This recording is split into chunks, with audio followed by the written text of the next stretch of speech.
Hello, everyone. Welcome to this follow-up for an album I reacted to about 2 months ago. Shh, it's okay. I had a kid. It's fine.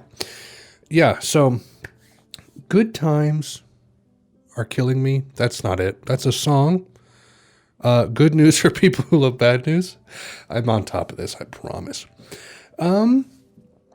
It's good. It is good. It is not as good as other Modest Mouse albums, obviously. I think part of that is just it's a little more mainstream, and so they've lost a little bit of their spice, but not all of the spice is gone. And also, it's just not super conceptual. I think that's also part of the problem. It just doesn't really have that tone. It's just a little looser and simpler, which is fine. It just doesn't exist on that same kind of echelon or thread, you know? So going track by track on this one. Horn intro, whatever. The World at Large, it's a nice indie rock single. It's not my favorite on the album, and it gets a bit repetitive, but I think it's good. Float On, of course, classic 2000s indie track. Again, not my favorite on the album, but it's really hard to knock it. It's just a good track. Ocean Breeze Salty, I think, is quite good. I've listened to that one a good handful of times. I like the mood of it. It's cool. Nice guitar on it as well. Dig Your Grave, whatever. Short track. Bury Me With It. I don't dig it a lot, but it's fine. This is where it starts to get kind of like just the middle of the album doesn't do it for me, but then it comes out on top, I think, by track 13. It's really just the middle third that I'm just kind of, Dance Hall, I think, has fun energy, but the unhinged Tom Waits side of Isaac just is not my favorite. Bukowski, cool, restrained track from Modest Mouse. Seems like a similar tone to maybe some like The Moon and Antarctica stuff. It kind of has that kind of cinematic vibe, I guess you could say. This Devil's Workday is, again, more Waits stuff. Again, fine, but I just don't prefer it.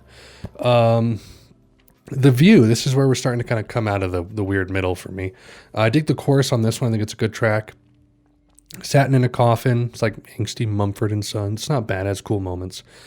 Interlude has a baby on it. Blame It on the Tetons, actually my favorite on the album. I really like this track. I dig the vibe and the lyrics. I like the guitar line. It just has a nice light latter half.